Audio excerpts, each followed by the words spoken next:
Flooring contractors agree. When looking for the best to care for hardwood floors, use Bona Hardwood Floor Cleaner. The residue-free, fast-drying solution is specially designed for hardwood floors, delivering the safe and effective clean you trust. Bona Hardwood Floor Cleaner is available at most retailers where floor cleaning products are sold and on Amazon. Also available for your other hard surface floors like stone, tile, laminate, vinyl, and LVT. For cleaning tips and exclusive offers, visit Bona.com/BonaClean. The war on drugs is the excuse our government uses to get away with absolutely insane stuff. Stuff that'll piss you off. The cops, are they just like looting? Are they just like pillaging? They just have way better names for what they call, like what we would call a jack move or being robbed. They call civil asset forfeiture. Be sure to listen to The War on Drugs on the iHeartRadio app, Apple Podcasts, or wherever you get your podcasts. I'm Langston Kermit. Sometimes I'm on TV. I'm David Bory, and I'm probably on TV right now. David and I are going to take a deep dive every week into the most exciting, groundbreaking, and sometimes problematic Black conspiracy theories. We've had amazing past notable guests like Brandon Kyle Goodman, Sam J. Quinta Brunson, and so many more. New episodes are out every Tuesday, mini episodes out on Thursdays, where we answer you, the listeners' conspiracy theories. Listen to My Mama Told Me on the iHeartRadio app, Apple Podcasts, or wherever you get your podcasts.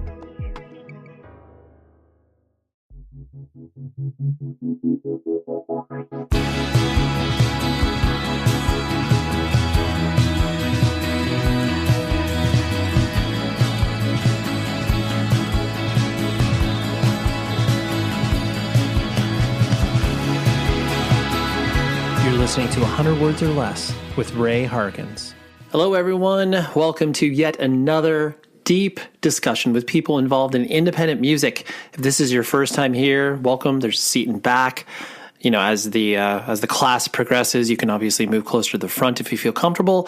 But yeah, that's what we do here. We talk about punk, hardcore, indie rock. If you are thinking about small and sweaty rooms, that is exactly what we're talking about and why we still care about it so much. Because, I mean, you can be young, you can be old, I don't care. If you're attracted to it and you follow it along throughout most of your life, that is what we're welcoming here at the podcast. Anyways, I extremely appreciate you consuming this show and continuing to support it, because I've been receiving a lot of positive feedback in regards to publishing these episodes on YouTube and just, I don't know, kind of putting the show out there maybe more publicly or widely. I'm not exactly sure the way I can describe it, but regardless, thank you very much for listening and consuming to the podcast in general. We have a great guest this week. His name is Ryan Osterman. He plays guitar and sings in Holy Fawn, which those of you that are keeping track, that was my favorite record of last year called Dimensional Bleed. I freaking love that record. I actually have to stop myself from listening to it too much because, you know, you burn yourself out when you listen to a record too many times. But Ryan and his bandmates created a record that it stuck with me, and it still continues to stick with me. So I'd have him on the show, and I was able to time it to where I was able to release that list and the top 10 episode that, you know, we always do at the end of every year, and then be able to have him on. It worked perfectly. And then I also saw him like maybe about 2 weeks after I recorded this interview with him, because he was playing with Thrice and his band. And so it was really cool to be able to be like, yo, I'm that random stranger you talk to on your computer. And now you know what I look like. So that way, you know, it's full circle stuff here. Anyways, let's talk about some other things. First of all, I was sick when I recorded this interview, so I'm a little more stuffy, nasally, sort of not out of it per se, but I just was very in my head as far as my sickness was concerned. So if you hear a distinct difference between the voice, that is why. So you're not just like, are you okay, Ray? Just want to make sure you're aware of that. You can always email the show, 100wordspodcast@gmail.com. I accept any and all submissions, ideas. You know, it's nice to be able to hear from you, the listener. I just always appreciate that. And honestly, developed a lot of friendships through that. People who I like literally go see movies with. And I'm not even joking, because that definitely has happened. But You can also please just take like 15 seconds out of your day. And if you're listening to this on Apple Podcast, toss a star review on there. Or if you're listening to it on Spotify, you can do the same thing. Helps the algorithm and recommendations to your friends and all that sort of stuff. So would appreciate that. And like I said, you can follow along on YouTube. I publish these interviews on there. It's a relatively new thing that I have been doing, but yeah, you can consume that way. And a lot of people who, I'll give you the very specific instance which people consume podcasts on YouTube. I mean, it's a whole thing, obviously, but people are like, yeah, I can't listen to my, normal stuff on my phone because like I'm at work and that's, not blocked by a firewall, whatever the case may be. So you can subscribe to it. You can click on a link in the show notes. It's a very easy thing for you to do, and subscribe. I would appreciate that because I'm trying to get to up to 1,000 subscribers, because I know it's funny. You probably think that number and you're like, 1,000 sounds very nice and round. That's because at that point, that is when you can turn on monetization. I'll give you a little, behind the scenes look at why people say 1,000 subscribers, because then that all of a sudden is able to open you up to some revenue opportunities. So don't let anybody tell you anything different. Anybody that's like, oh, I'm just doing that as a random number. It's not a random number, everybody. Anyways, please do those things. And there, like I said, there is a link in the show notes. You can do that, and I would appreciate it. Let's just dive into the conversation with Ryan. We talked a lot about just living in the desert. Because the band is from Phoenix, and clearly that has a lot to do with the music that they create. And I just love the band. So this is what we got with Ryan from Holy Fawn.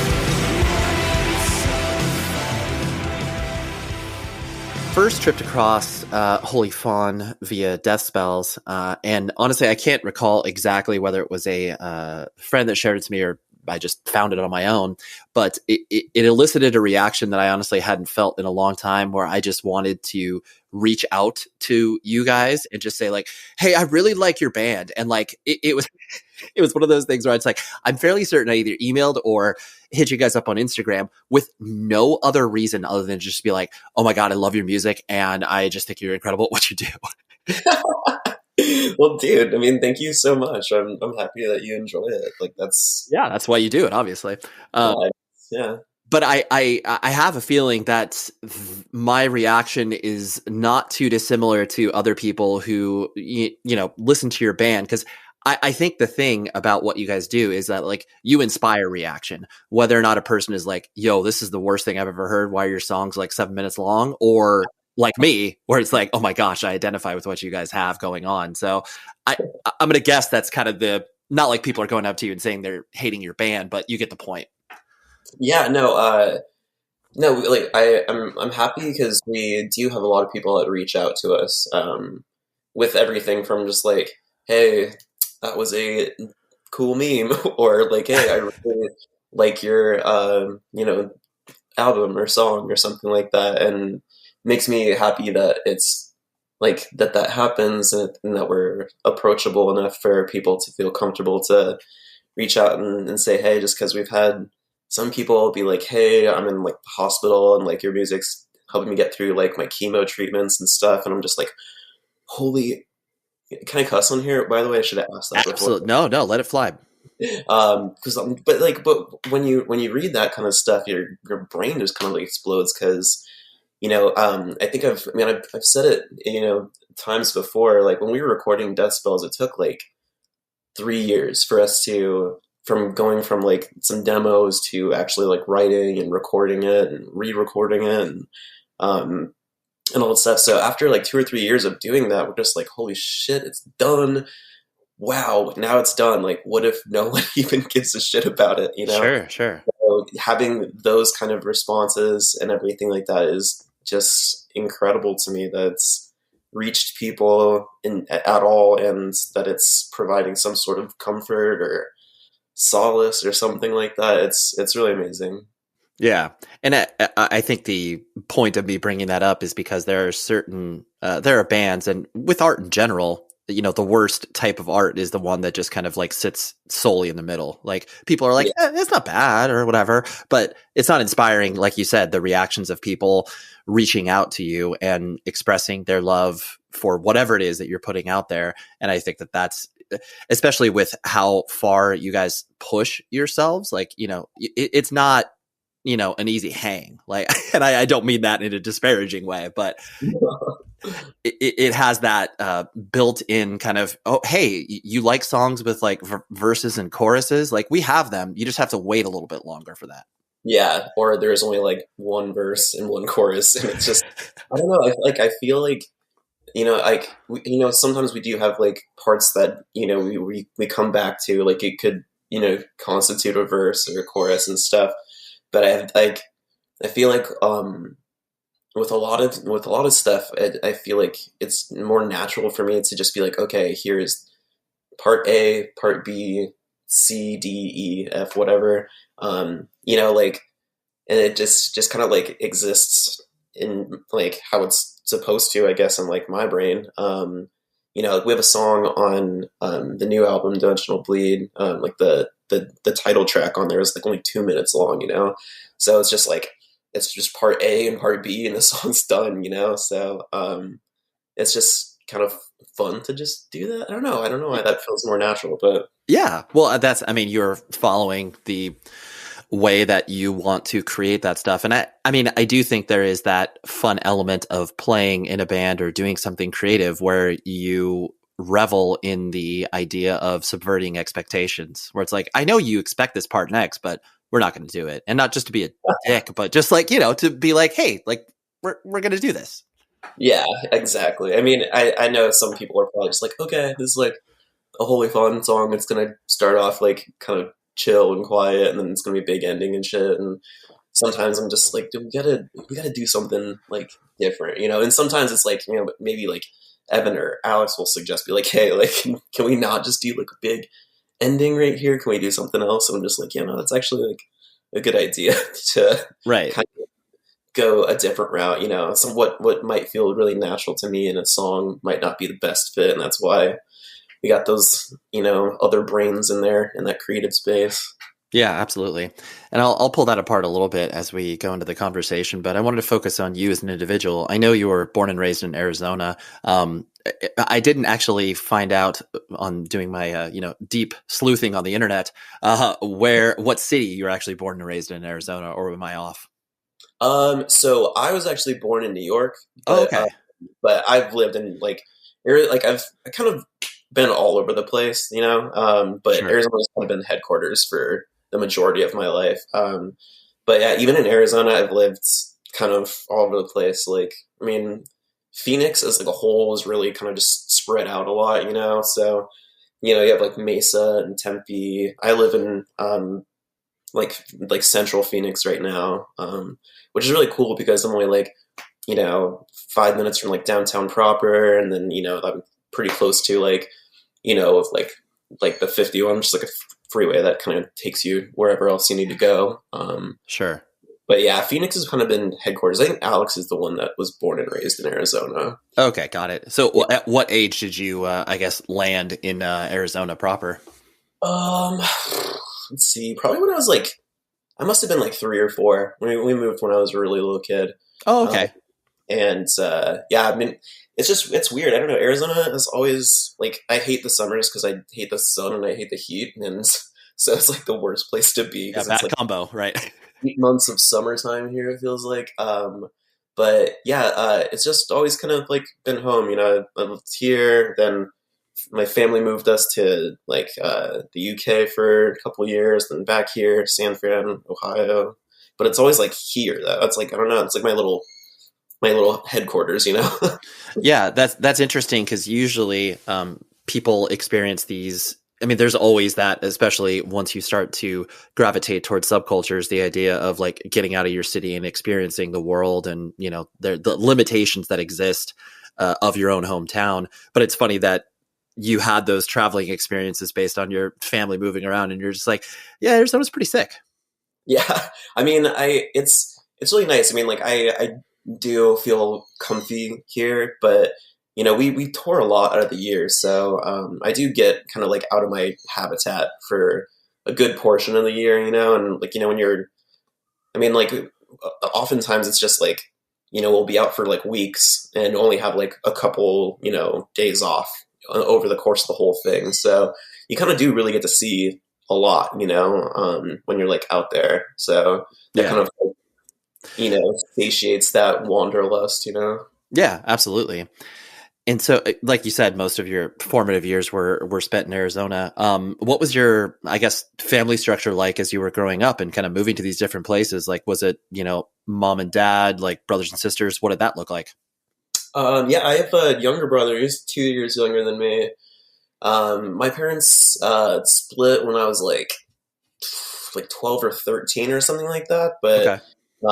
like our first place in Arizona was like out at the end of this like pretty long stretch of road. They're starting to do like housing developments and stuff. But so we moved out there, and it's like the middle of the desert though. Like at nighttime, like you hear like just the wind, coyotes, like just like nature and everything. So like even as a kid, it's like you just kind of like what do? You like skateboard out to like where the like road ends, or like at the end of the park and stuff like that, and just go like wander around the mountains and look for rocks and stuff. Sure. So it was really cool.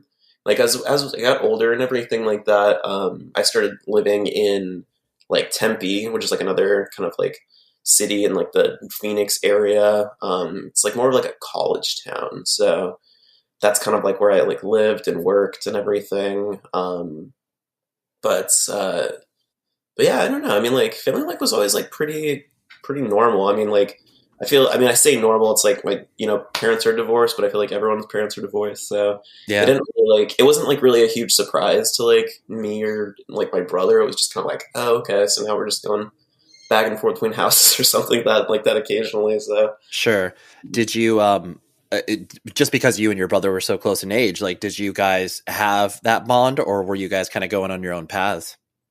yeah, it's really weird. So we, as really little kids, I know we got along, but as we started to get into like the teenage years, we were just like always fighting and stuff like that. Sure. Like I saw this meme the other day, and it was like, with like, which one were you? Like the one who had the knife, or were you the one that was running from the knife? And I had to like send that to my brother, because like our fights got like out of hand and shit like that. Like my brother would like he's littler than me, but like he would be like doing crazy shit like that.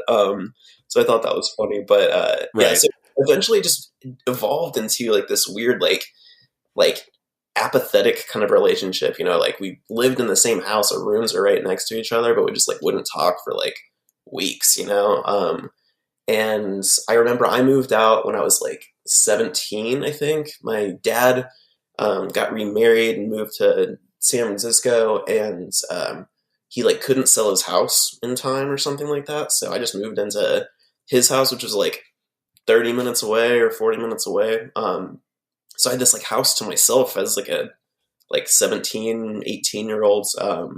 And I started having like some friends over, because I was just like, I don't think I had like my first drink or like smoked pot or anything like that until I was like 18 or something like that. And anyways, I was like, okay, this is pretty fun, having friends over, getting drunk, and Well, dude, yeah, that's a whole teenager, you know. So right. That's it. okay. I was just gonna say, not to interrupt, but like that. I mean, that is a very unconventional experience of like not only having a house in which you can, you know, host friends, but then like have that, you know, unencumbered experience where you're just like, oh yeah, you guys want to come over and hang out? And like, yeah, no one's gonna care if we obviously do whatever it is that we're doing. Like, it's fine. Yeah, it was just like, oh, cool. You want to just like eat mushrooms and like drink and shit and blah blah. So, anyways, I had some friends over one time, and I, you know, was like, you know what, I should like, because like when I was in high school, I didn't really like do anything. You know, I played music, I kind of skated and stuff. My brother, on the other hand, he was like really big into like smoking pot and everything, and like kind of like drinking. And so I was like, wow, well, like now that I kind of do this stuff, maybe I should invite my brother. And it's weird, but like we ended up being like really, we're best friends now, you know, we live like probably 5-10 minutes from each other. But yeah, like we really bonded in those years to, you know, having friends and music all around us and stuff. So yeah, that's really cool. It was a weird character arc, I think, for both of us. But I'm really glad though, because like I said, I mean, he's my best friend. So I'm glad that.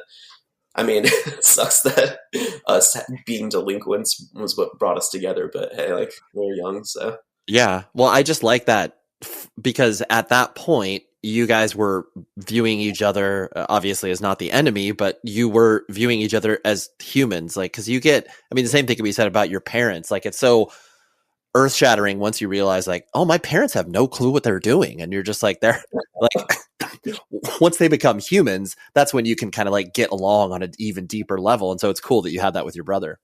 Yeah, no, it's funny. I think now that I'm like a little bit older and stuff, it's like just thinking about it, I was like, man, my mom got married when she was like 21, had me when she was like 23. And I'm like, I could not possibly fathom the thought of taking care of like two young little like boys and stuff, even at this age. I'm just like, no, thank you. Surprised that you survived. Right. Totally. Yeah. That's also another full cycle moment where you can just be like, holy moly, I can't even like, I'm sorry for whatever we did. And like, just, you know, God bless, like, thanks for ushering us along. My mom is an absolute saint. Like we really didn't get along when I was a teenager at all. You know, that's like a big reason why I decided to leave when I was as young as I was, you know. But it's just like my mom was a single mom with two like angsty teenage boys. Like she was just doing her best and stuff, you know. And it's like now we're really tight. Like my mom like called me up the other day and she was like, "Do you want to do mushrooms with me?" And I'm just like, what the fuck? Like, right? Sure, yeah. Like, hell yeah, but what? Wow. So that's just really funny. I'm just like, wow, my mom has a drug dealer, and like this is the same mom that like smashed like my brother's bong. Like it's right. It's just goofy stuff, man. Okay, pop open your web browser, go to rockabilly.com, use this promo code 100 words or less, and it gets you 10% off of your entire order. Follow those steps, and you will be able to unlock all of these amazing. Let me just list a few of the bands that they offer exclusive merch for. Bring Me the Horizon, David Bowie, Avenged Sevenfold, Slayer, Queen. I don't care what band you are into, they undoubtedly have something for you there. It's all officially licensed, ships from the Midwest. I love this company because they got everything for everybody. You know, they're just going to solve all of your problems. If you're looking for a gift or you're looking for something for yourself, and then being like, oh man, maybe I need to get my uncle or my aunt Led Zeppelin shirt or whatever. Boom. Rockabilia is solving all your problems. And I'm solving your problem by giving you a discount. 100 words or less, 10% off your order, rockabilia.com. And as always, thank you, Rockabilia, for your continued support of this show and music in general. And so like you said, with, school and kind of kid life in general, as you're developing your identity, you weren't, like into sports. Like you said, you were skating a little bit. I'm guessing independent music kind of started to filter its way into your life around that time. And like, how did you get exposed to that? Yeah. Yeah, I don't know. Like, definitely. I mean, I know my dad like shoved me and my brother into a lot of sports growing up, but like, man, I just never was good at it and never had any interest in it. I think I'm just like not a very athletic person. Sure. So yeah, music was like really, really like big for me, and man, it was at a time where it's like you kind of discover a lot of this music because like maybe your friend has an older brother and they had like some like know-how and introduced them, so they burned you a CD and stuff, like that's kind of how I found like everything. I remember like I had a friend. It was like one of the first guitar players for. Do you know that band Job for a Cowboy? They're like a death metal band. Of course, JFAC. Yeah. No, Yeah. I used to. I worked for about 10 years at Century Media, and at one point in the early 2000s, I actually distinctly remember driving out to Arizona before they signed to Metal Blade, trying to like convince them to sign with Century Media. So yeah. Anyways, continue. No, yeah. So their first guitar player. His name's Andy, I believe. And I have no idea in this entire world, because I was playing in some just like shitty teenage screamo band at the time. You know, it was like MySpace days and stuff. And I remember him messaging me and being like, "Hey, like, band's pretty cool." I'm just like, "Dude, like, you're in fucking JFAC. Like, Right. how's that on your radar?" You know, like, because I mean, like, I used to see them at like this like one venue that had like, it must have been like an 80 cap like capacity or whatever. Right. You talking about the modified? It was like, oh, dude, it was basically the modified. That's crazy. But yeah. This show is sponsored by BetterHelp. We've all been there. You know, life's going good, relationships are awesome, work's great, family life's great, and then all of a sudden, you know, some things start to happen. A wheel falls off. You maybe have some issues at work. And then all of a sudden you're in a spot where you feel bogged down and you might not know who to turn to. You're like, I don't want to bug my family or friends with this stuff. That is why I wholeheartedly endorse therapy. I've used it myself, and I think it is an incredible tool. That is why I love working with BetterHelp. Because if you're thinking of giving therapy a try, BetterHelp is a great option. It's convenient, flexible, affordable, and entirely online. That is the key point. All you do is fill out a brief questionnaire to get matched with a licensed therapist, and you can switch therapists at any time for no additional charge if you feel like it. If you want to live a more empowered life, therapy can absolutely get you there. Visit betterhelp.com/words today, and you get 10% off your first month. Please use the code, and that way you can sign up with BetterHelp and live a more empowered life. That's betterhelp.com/words. Try therapy. So him just being like cool with me, I was just like, wow, this is awesome. We got on the topic of just like music, and it was really funny because like when I would see them, he would always sound check with like Copeland's guitar riffs, and then their set is just like so fucking aggressive, you know? So I'm just like, wow, I think we have like maybe similar taste. And he introduced me to Elliott Smith and this other artist who's a German artist. I think they're in Sweden now, but the band's name was called Ariel Kill Him. And that like really, really like resonated with me. Like both of those artists really did. Yeah, so like I was starting to kind of get a lot of music from friends, because now you can make internet friends who have a lot of obviously different tastes and stuff. So it was a really cool time to kind of be in like a teenager in those MySpace days, you know? Yeah, I've thought about this because I've had many similar conversations to people, on this show. I do think that the ease to access to music, while there could totally be old heads that are just like, oh, you didn't have to work for it and read thanks list or whatever. It's stupid arguments, but well, it's not even an argument. But I really like the fact that you highlighted exactly what I think is so cool about it, where you could get into a wide array of music and not have it necessarily, judge or whatever. You were consuming Job for a Cowboy and Copeland, and Ariel. Like all of this was happening at the same time. And you were just going down that rabbit hole because no one was stopping you and no one was like, oh, Ryan, that stuff's not cool to listen to. Yeah. It was, I mean, it's awesome. And,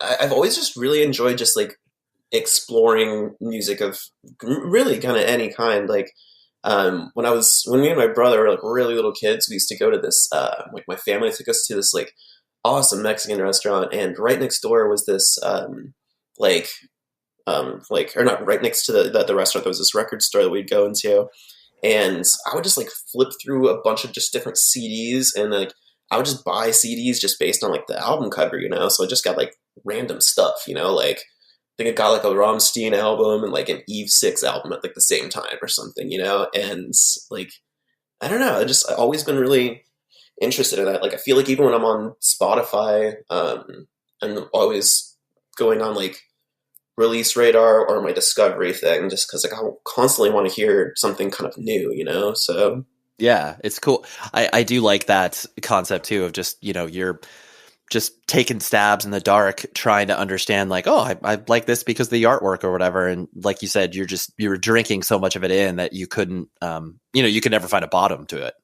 Yeah, I mean, and you never know like what is gonna resonate with you like so profoundly, you know, like one of my like favorite artists right now is this gal performs under Art School Girlfriend. Like I remember I found one song and I think I found the album it was on, and I listened to nothing but that album for like I think a week straight. Like it was just so damn good, and it was like I didn't even really like I know I liked kind of like a little bit poppier stuff, but this is like weird gloomy pop with like kind of like dreamy, crispy production, and you just never know like what you're going to find in it. It might be like something that like truly inspires the shit out of you. Because I remember after that, I was like, one, I want to cover this song. Two, I want to figure out exactly how to get my electronic drums to sound just like those, you know? So it's just something I'd spent like a month on, you know, just being like, all right, I feel like if I get, you know, this drum sample, I can tweak it X, Y, Z and be inspired to write something completely new, you know? So yeah, that's incredible. It's a tool to like consume this stuff for me, I feel like. Right, exactly. Just shove it all in and then see what comes out. Yeah. Did you, as you started to experience this and like you said, go to shows and see, you know, bands like right in front of your face, did you immediately get taken by the idea that you wanted to play in a band, or was that something you had to kind of warm up to? Oh, I mean, like I always wanted to be in a band, like, or I always wanted to like be playing music. I remember being a kid, you know, like putting a CD on in my room and like this sounds so dorky, but fuck it. Yeah. Literally like put a CD on in my room, turn it up, and like jump on the bed and just like play air guitar and stuff like that. Oh yeah. And, like I really wanted to like play guitar and just I saw, you know, I had this babysitter when we were really little, and she'd always have like MTV on and everything. So we're just watching music videos all the time, and I was like, that looks so freaking cool, man. Like, you know, like I think I started playing guitar when I was like 10 or 11, and like, you know, I was about to start playing lefty too, because like I'm lefty. And we get to this music store, and like the guy there was just like, dude, like. The only thing that we can like my family could like afford was this like 3/4 scale, which is probably perfect for me at the time because I'm not a very big person, but like not Jackson, but like their Squire version. I think it's like Memphis or something. But it was an electric guitar, and my dad, who finally agreed to let my mom like take me to go get a guitar, was like, only if it's an acoustic. But for some reason, like my mom was like, hell yeah, let's do the electric thing. So my mom definitely was kind of like a catalyst for that, because I just remember picking that up and just being like, I want to learn every like Deftones song or like The Refused and shit like that, and an acoustic guitar was not going to do that for me. No, yeah, you're not going to get that immediate feedback of like, oh, this sounds real different. Yeah, I think my parents probably realized that it was a gigantic mistake to give like a young child an electric guitar and an amp, though, who like can't play it, you know, because like didn't have lessons quite at that point. I think it took lessons for like 6 months after they realized how bad I was in my room. Right. Like, I don't think they had the heart to tell me to like stop or put headphones on or something.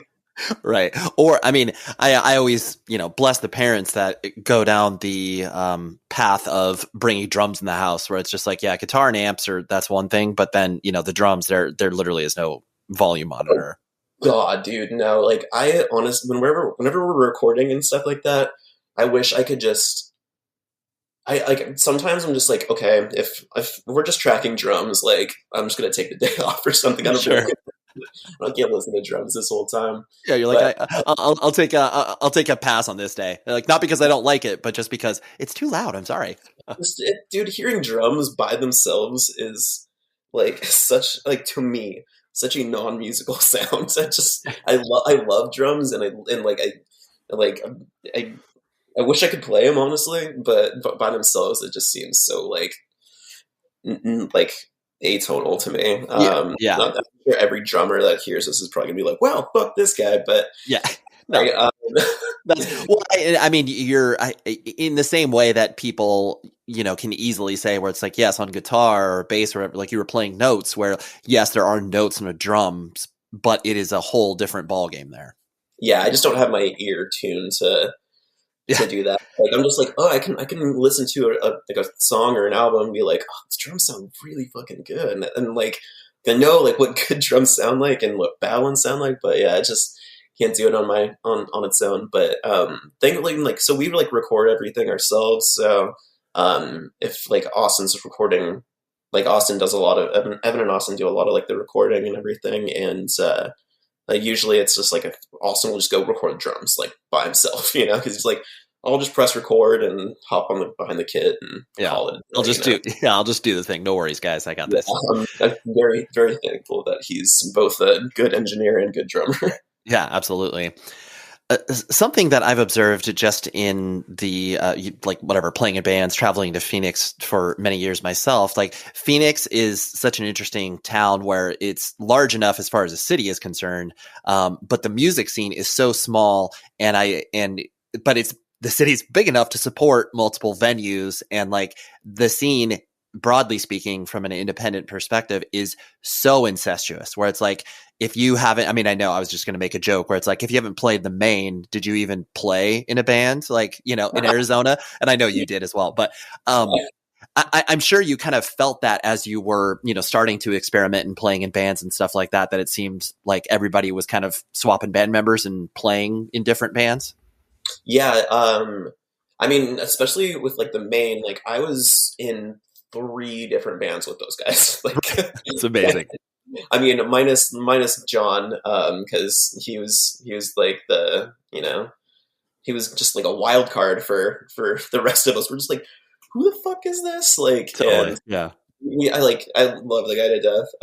It's funny, like we're all playing music together for like years since we were like really young teenagers and stuff, and like one day, like we kind of like one of our bands fizzled out, and we're just like, whatever. I'm just gonna kind of like do my own thing, and I get a call from like Pat, the drummer's older brother, Tim, and he was like, hey, I've got like a friend who like can sing. We were like at a bonfire in California, and he like turns out he can sing. Do you guys want to make a band with him? And we're just like, sure, why not? So right, that's how it happened. But yeah, I mean, like, I don't know, like the music scene in Phoenix now is like it's hard to describe, because I'm seeing a lot of bands do some like really, really like big stuff. Like Sydney Sprague, I think I'm saying her last name properly. I fucking hope so. Sure.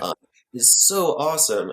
I just remember like seeing, it's just so cool to see some of these bands where you see these tiny little like DIY flyers, and now she's touring with like the Front Bottoms or something, Right. So it seems small, but at the same time, there's a fucking lot going on, and these bands are doing some like really cool stuff too. Like, and even bands that I thought were like dormant for a while just like bust out like a new EP and it fucking rules or something, we have another band here. There's 2 bands actually that I really like here. One is a continent named Coma. It's like really cool, kind of like post-hardcore scramsy stuff, and same thing with this next band, Not Nearly. And I've done some like remixes and like vocal work for these guys, and like just really cool bands, and it's just great to see that like from Arizona, because it's gone through like a lot of kind of weird waves, like we had really strong like metal scene. I guess we still do. And then it was like very folky for a while, and then kind of indie, and now it's like this weird combination of everything. Yeah, it's badass to see. And it seems like too the idea that it takes a while for bands to break out in different ways that you would see that are located in LA or New York or whatever, the typical quote unquote places that bands originate from, where it's, I mean, yeah, you can look at the hometown heroes of Jimmy Eat World. And, clearly it took them a long time to, multiple records to hit the middle. And so, but yeah, you're very right where it's just like it ebbs and flows. But I've just always thought Phoenix was really interesting because it was that small combined with big enough to support multiple venues, but then have so many people, from a kid perspective, starting bands that all sounded so drastically different, but then also probably played with each other at one point. Yeah. It's really badass. It's kind of interesting now because I think like the pandemic killed a lot of these like DIY locations. So it's like now we kind of only really have like the really well established venues, and a lot of these bands like, it's hard for them to probably get booked at some of these places just because the venues are watching out for their kind of bottom line. They're like, want to book the show that's going to make them the most money, and you don't always get to like see these bands, so it's kind of a little bit of a bummer, but it's, it does ebb and flow. I mean, like there's going to be times where we don't get a whole lot of like kind of like DIY local spaces, and there's going to be times where we have like 4 or 5 going on. So hopefully we're just in the valley right now, and we'll get some peaks too, just because I really like those kind of spots. I mean, like sound's not always great, but like, I don't know, like the energy of those locations and stuff is always such a fun time, Oh yeah, it's beautiful. I know that you, you've definitely mentioned this in almost every single interview of like how you got, how the inspiration with Holy Fawn, as far as like you guys working at a guitar store, et cetera, et cetera. I'm not going to relitigate that story. I guess just based on, what you have put out into the world as far as your own personality, like, you're reserved. You're not like this, person that's coming into a party and been like, oh, hey, everybody look at me. Like, no, I would die. Right. Exactly. So I think that idea of like, once you became friends with them and then once you invited them over to kind of have your first jam session, that probably took a lot of courage for you to do that. Like, do you, I guess, reflect on that first step of being like, hey guys, let's come over and jam? Or was that a relatively easy ask because it was in a comfortable environment? I was hesitant at first. Like they asked me a couple times, and I was just like, coming from like my own kind of solo project and everything that recently, like it started off solo and then it turned full band, and then people either died or went to college or moved or something like that. So I was just like, I just kind of feel like I work better on my own, and I think I'm going to keep doing that. And so that's what I was doing. And I was like, I don't know. I mean, like, it's always awkward when you're like playing music with somebody for like the first time and it's all just improv, because it's just like, who's leading? Also, like, what if I fucking hate what you're doing? What if you hate what I'm doing? What if I'm not good enough to keep up with whatever you're doing? So there's a lot of like things going through my head, and also I'm just kind of like, I don't know, I'm kind of a homebody. So the thought of just like leaving the creature comforts of my place and lugging all this gear to someone else's, I was just kind of like, I don't know if I want to do this. But needless to say, when we all got together, it was perfect. It was like something where we literally lost track of like 3 hours, and we were playing music the whole time. And I just remember being like super happy with like a collaboration for like the first time in I don't even know how many years, so it was like, this is one of those feelings where that this is like gonna click, so I was really, really thankful for that, and for those guys for being like persistent enough to not like maybe just they could have all just jammed on their own, and I'm glad that they kept pressing you, right? I really am. I mean, like this band would not be a thing if they didn't keep getting on me about it. So I'm really grateful for those guys. Yeah. The like we were joking about before, like you played an early iteration of the main, and what did you learn, I guess, from either that experience or as you started to kind of play local shows and have that in your background as you started Holy Fawn? Was there things that you kind of took over from those experiences? So the main was like the first time that we actually had like a manager, like not like.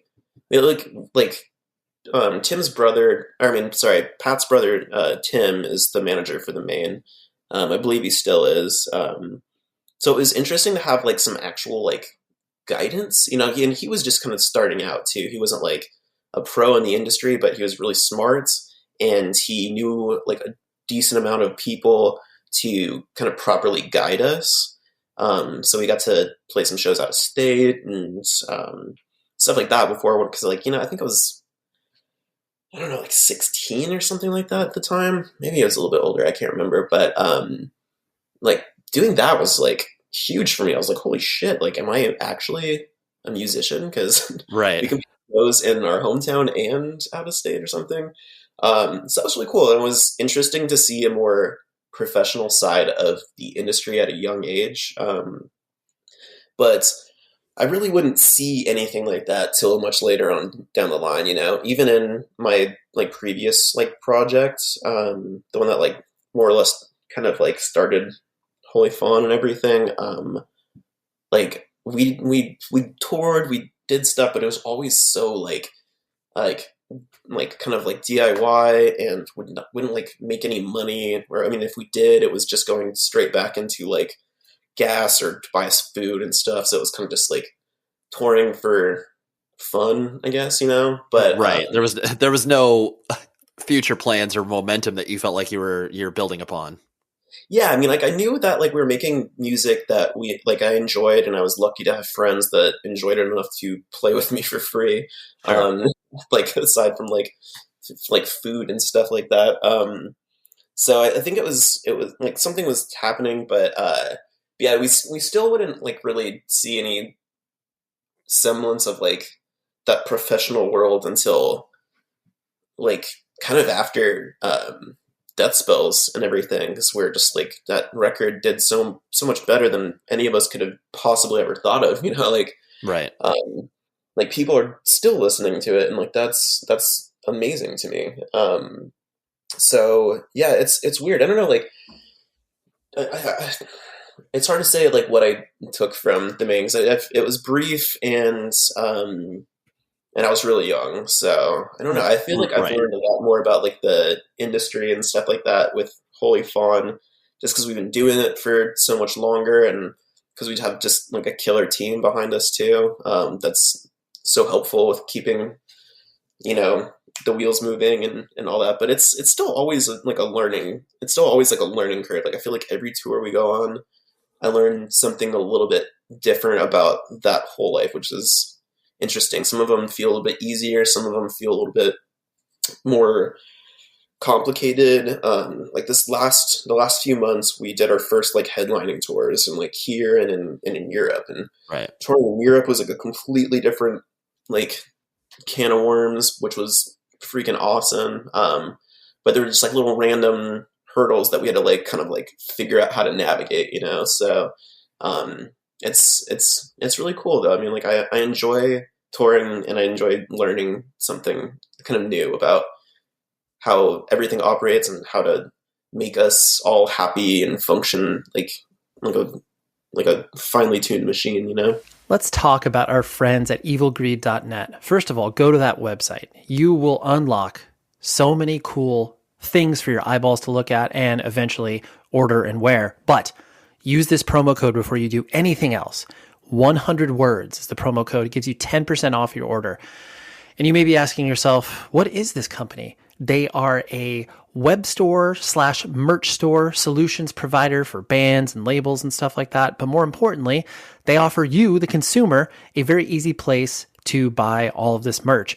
But the thing is they are very specific in the types of bands and labels that they work with. They honestly act as like a record label / curator, and I love them for it. Like they have bands like Sun, Nails, Power Trip. They also work with labels like Sargent House, and one of my favorite new bands, Brutus. They have a rad merch store there for them.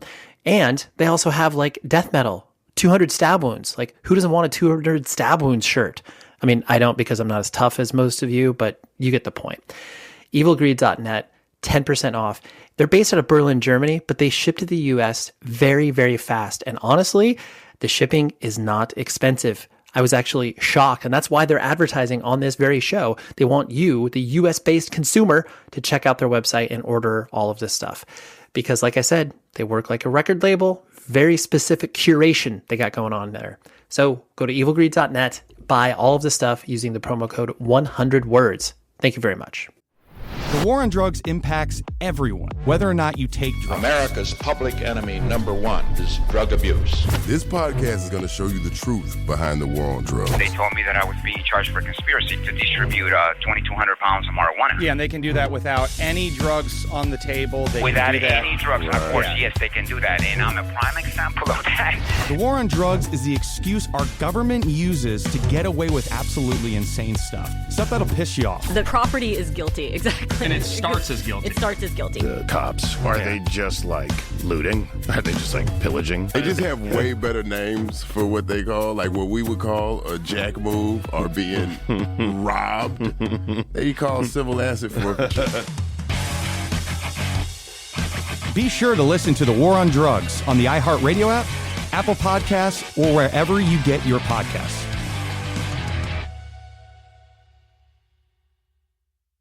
As you started to have to, understand more of the business aspect, and it doesn't even have to be this, grand gesture of business, but just like, oh, like how much should we charge for shirts, or how many shirts should we order? Or like, wait, we got paid $100 for this show. Like how did you, I guess, start to compartmentalize the business versus the art? Because I know that there are people in bands that are excited to take that on, and there's other people in bands that are like, dude, keep me far away from that because I either suck at it or I have no interest in it. I mean, it started off with me like designing like one t-shirt design. I found a company local that would print them for a decent enough price. And I was the one who I put it all on our Bandcamp. You can do your like little merch store on there. Sure. And I would package and send out every merch order, be it like a vinyl, a CD, or like a t-shirt for the longest time. And I honestly really, really loved it. It felt so cool to be able to put like a personalized message in every single one, or do something like special. It's like, oh, I forgot that we had these like original sort of first gen stickers or like little buttons that we like made a long time ago. And I can throw that in there for free and like just surprise somebody, and hopefully like that makes their day, Right. And it was very time consuming, but it was like really, really rewarding. But as soon as we started to get like kind of like a proper manager, like our manager right now is the one who originally put out the album on his record label, Whelmed Records. And then when he moved into a management position, he started working with our label, and they kind of like started like outsourcing a lot of those roles to other people. So it was kind of nice because it's nice to know that you have like a team kind of like taking care of that. So I can just focus on like working on music and stuff like that, or like managing like the socials and stuff. Right. Like doing the things that you not only enjoy, but you're maybe better equipped to do, rather than being like, oh, do I got to look at this contract that I like will have to take 6 months to learn just how to read the first page or whatever. Yeah. Like I really enjoy like being able to like talk to like our listeners, and like if they're like going to message us on Instagram and everything like that.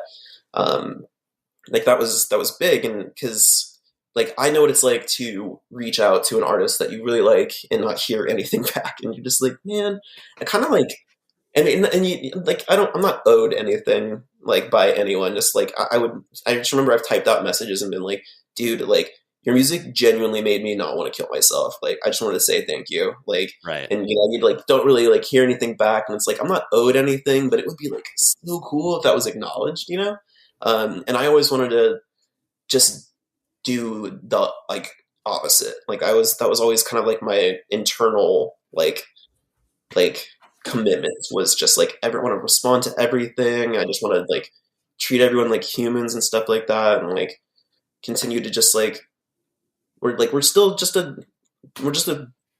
four dorks just making music, It's like not anything like cool or like super or anything. So I just wanted to be human with these people that took the time to listen to it, and if they connected to it, then I wanted to be able to at least recognize that, because I oftentimes never got that, you know? Right. Well, I mean, I think that is inherently rooted in the art that you create. It's not even self-deprecation, but it's just like you have no illusions of grandeur. Like the creation of the art isn't meant to, you know, put you on some on some trajectory that will be like, all right, we're going to obviously be as big as Coldplay. Like, I mean, that's an exaggeration, but yeah, I totally, it's kind of hard baked into who you guys are, where it's like the people that get us, we want to like get them and meet them where they're at. But then also, just like you said, foster that relationship to where people are invested in you guys, you know, for the long term, and not just obviously dipping out on each record or whatever. Yeah. Yeah. And it's I don't know. It's happened like a couple of times we've been on tour, and someone was just like, "Oh my God, dude, like you're on Holy Fawn." I was just like, "Hey, yeah." Like I was like, I promise, like I'm just out here. Yeah, like we're not that important. I promise you. Yeah. Yeah. And like, it's, I don't know. It's cool to just be like a real like person, you know what I mean? Like it doesn't happen very frequently, but sure. It's just like, it's interesting when that happens. I'm just like, I don't think that there's anything to geek out about over me at all. So yeah, but it's interesting to see how things have kind of evolved a little bit. Yeah, absolutely.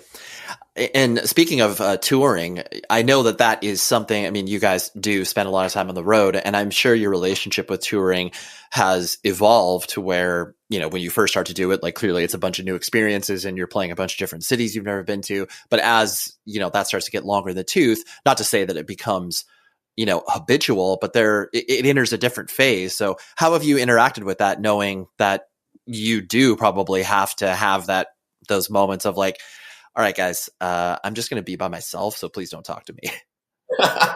Yeah, I mean, like, alone time is so infrequent, you know? There's, like, times where, like, we're in, like, a really cool city, and I just know it's going to be, like, better for my mental health. They're like, oh, we're going to go walk around this, like, cool, like, record store down here. We're going to go check it out. And I'm just usually like, I'm just going to, like, lay on this couch and eat some like chips and hummus and try to just like take a nap or something, because I need to like recharge, because like I feel like I get like really overstimulated by like lots of noise or like a lot of people talking all at once, and it kind of just like makes me feel very paralyzed. And yeah, like so having those times where I can just like be by myself is like always really appreciated, but it's not always like that. And I think it's fun now because we've hit pretty much all of our normal like markets like several times, you know, so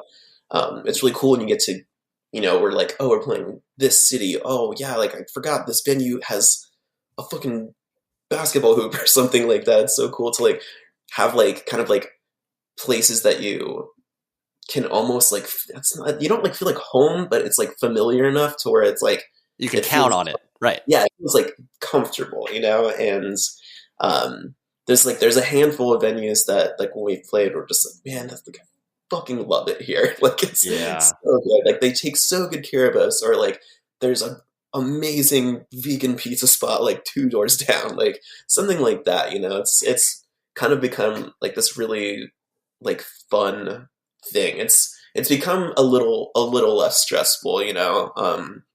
I think you can build in, you can build, to your point, you can build in a ritual around it where you have things to look forward to, as opposed to like the endless expanse of like, you know, 40 more tour dates or whatever in towns. And like, it's exciting to play the show, but as many people have illustrated before, it's a whole lot of waiting around. Yeah. And so it's just cool to have some sort of like familiarity and stuff like that. I mean, like we don't usually always hit the same venues, but like sometimes when it does happen, it's really cool. And it's also, for me, it's been interesting to be like, oh, we've played, you know, I think we played like we had played out a sold out show at St. Vitus in Brooklyn on this last run. And it was insane to me, just because like I just remember the first time we played there, we opened for a tour with Oh Brother, and by the time we were there, I mean, like you could very much see the ground, like there was not a lot of people there for us. There's some space, right? Yeah. And then coming back and comparing that to like we like like, I don't know, like people were singing along to it, and the room was packed and disgustingly sweaty. I think everyone was just like covered in just drenched in sweat, and it was just everyone was just sticking it out and having a blast. And it's just so cool to kind of compare those two memories side by side. Yeah, that's incredible to have, like you said, those varying perspectives. Yeah. There is no one that has ever spoken to you in regards to the band and been like, oh, so you're like obsessed with death, or you're fascinated with death. And, you know, I mean, it's a tale as old as time. Like, so many people have focused on that, their creative expression through the lens of death, because it's, you know, everybody experiences it, et cetera, et cetera. Mm-hmm. For me, at least, this is just, you know, my own personal observation. You know, the band, you guys and the band kind of says the quiet things out loud. And then in turn, I hope that it makes it easier for people to grasp how to communicate about loss. Is that, I guess, like a function of what you guys are doing, or is that like a completely unintended outcome to how you're kind of, you know, framing the stuff that you were doing? I don't know. I mean, I don't know if it's like a particularly like intentional outcome. Like, I'm happy if it's doing something where people that listen can feel a little bit more comfortable to discuss it and everything. I feel like for me, a lot of the stuff that, like, if I'm writing, like, and singing it and stuff like that, it's kind of like there to help me cope with something, with like some, like, either like literal physical thing or something that's more of like an intrusive thought or something.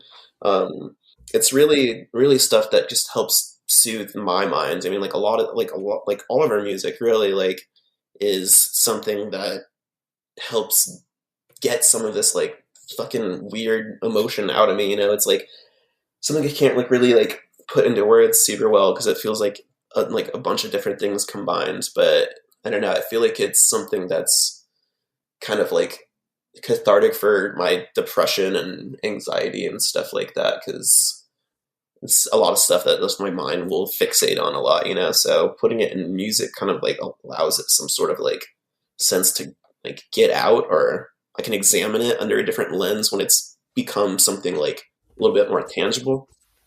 Right. And I think, yeah, I think, I mean, in my opinion, it definitely is the unintended outcome where you guys are simply expressing what it is you feel about, you know, especially death, and articulating that as best as you can. And then people who also either have experienced it or are going to experience it soon are able to have something tangible that they can either, you know, as you have said before, like literally reach out as they're going through something because of the music you've created. Like, oh, you've put a voice to it, or you've been able to, you know, soothe whatever grief I have been going through. And I'm sure that's just like you said before, just like completely humbling. Yeah. I mean, it seriously is. I mean, I still to this day am floored with like the reception of like our music. Like, that is because I'm always like so fucking scared that we're gonna put something out and people are just like, nah bitch, you guys are flash in the pan, like this sucks. And like that is like my ultimate fear all the time. Sure. Like when we were putting out Dimensional Bleed, I was just like terrified that like, I mean, I knew like I liked all the songs, I knew we all really like enjoy this record, but I know everyone's gonna be comparing it to the previous one, obviously, because that's kind of what you do.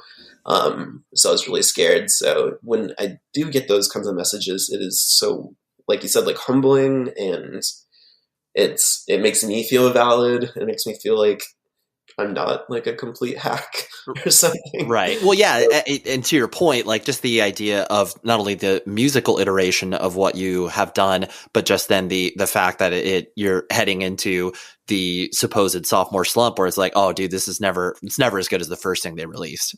And that's just, you know, that I understand the fear that you were going into it with. Yeah. But yeah, no, so it's amazing that people care, and it always seriously like makes my day when someone takes the time to like reach out and say something nice. Like, I don't know,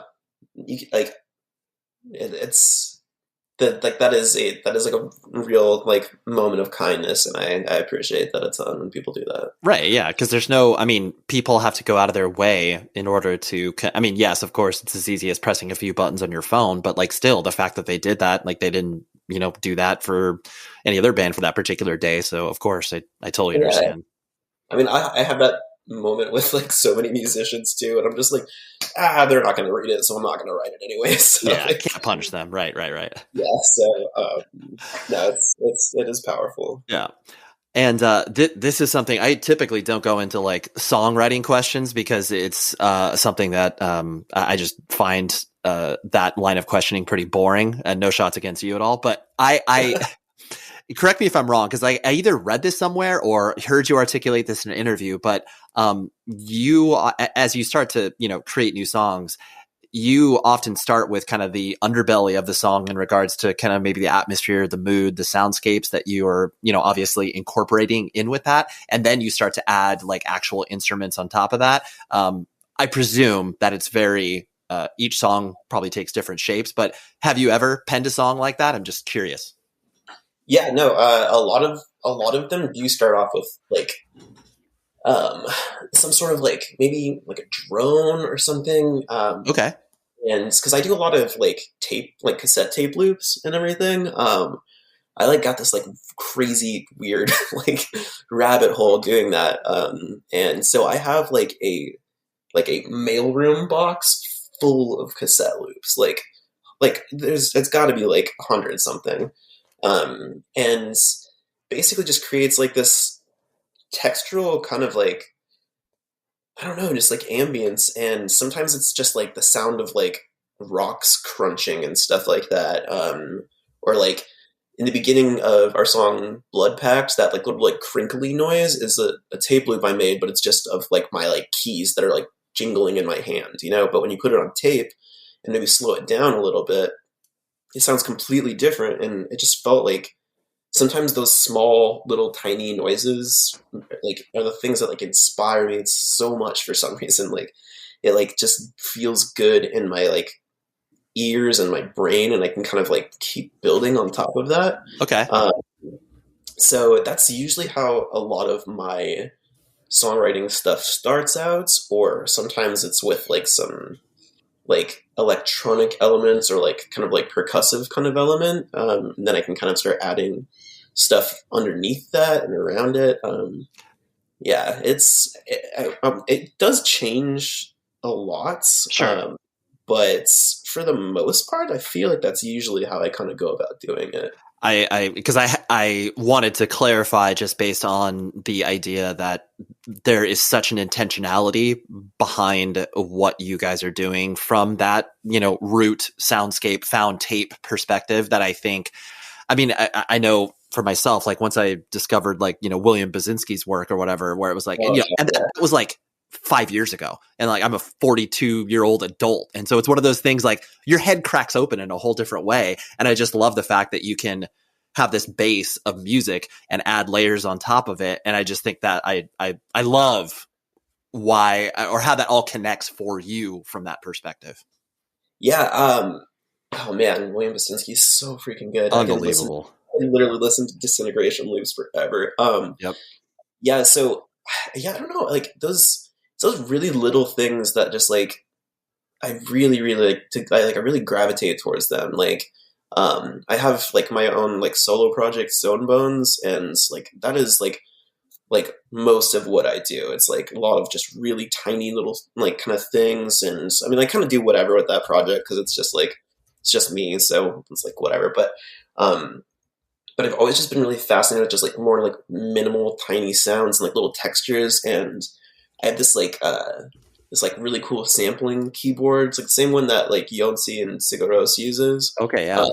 Does all these like you can like sample your voice or just like anything really, as long as it's loud enough for this little like toy microphone to pick up.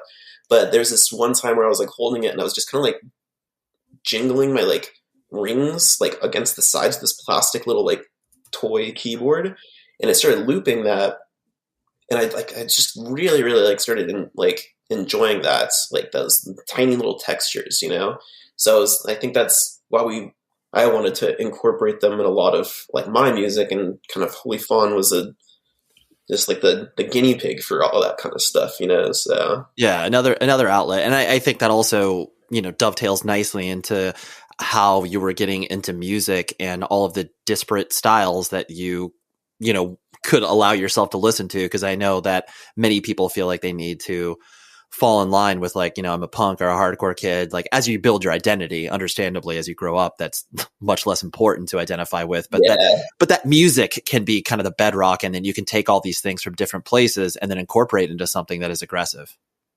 Yeah. No, I mean, and I think that's like why I enjoy listening to like just so many different types of things, you know, because it's just like, you know, like I never know what I'm going to take away from that and what's going to inspire something else, you know, like maybe it's the harmonies in a Beach Boys song, or it's like the textural stuff from, you know, like, you know, blank forms, like tape stuff and piano work and everything. And I don't know, just like, it's so interesting. I feel like I'm just like kind of like a sponge for just stuff that like makes my like ears and my brain feel like it's being like tickled or feel good or something. Yeah. So I don't know, like that's just, I don't know, it's just nice. And like I never know what I'm gonna want to kind of create after that, you know? Of course, yeah. It's like you're trying to find that tickle, and sometimes it's, you know, you can find it in things that are familiar and comfortable, and other times you're just like, wow, I never thought that listening to, you know, this Kids Bop record would really make me feel this way, but I guess it did. Bad example, but you get it. I was more thinking of like a disgusting fuzz pedal more than Kids Bop. But yeah. No, for sure. Yeah. I mean, they both are essentially the same thing, you know? Oh. The last thing I want to hit on was you guys definitely strike me and have struck me, you know, since you have started to put out music, where you definitely fall in. And I'm sure this has been articulated to you, maybe not in these exact words, but like you're a band's band where, you know, members of bands that are, you know, I mean, I'm going to completely put my friend Riley Breckenridge on blast because he loves you guys. And I know you're playing with Thrice. Yeah, he's the best dude. But like you definitely, you know, ingratiate yourselves where bands love what you do and they're like, oh man, like we want to take you out on the road and like, you know, have you play some shows and stuff like that. But the cool thing about you guys is like sometimes bands fall into that category that don't necessarily like draw people per se, and no shots against them, but it's just like they don't have any sort of business upside to like, you know, prove to the suits that this band needs to be taken on tour or whatever.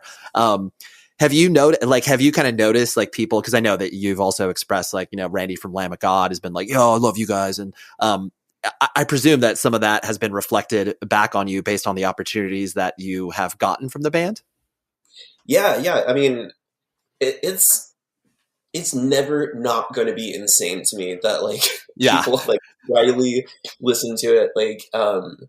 Like it's just mental. And like Randy is like just he's like a god in metal, you know, like it's so crazy. But yeah, like I know what you mean. Like there's like, I feel like a lot of the people that we talk to are other bands and everything like that. And it's really cool. I think it's a weird line to have to like tiptoe, because I know what you mean when you're like a band's band, and it's like, it's tough to get past that, like that hurdle, you know. It's almost like we were talking about it in like the group chat the other day. I think someone like Chris, our manager, is just like, you know, you're kind of like, he's like, you know, we didn't make it on some like big year-end list, but like, dude, like this album rules and we're just going to keep pushing forward. This is awesome. He's like, we are a band's band. And I was like, before you say that, I think we're more than just a band's band. Like, right. You know, because it's just like, I'm almost scared to be a band's band, because like, it's amazing.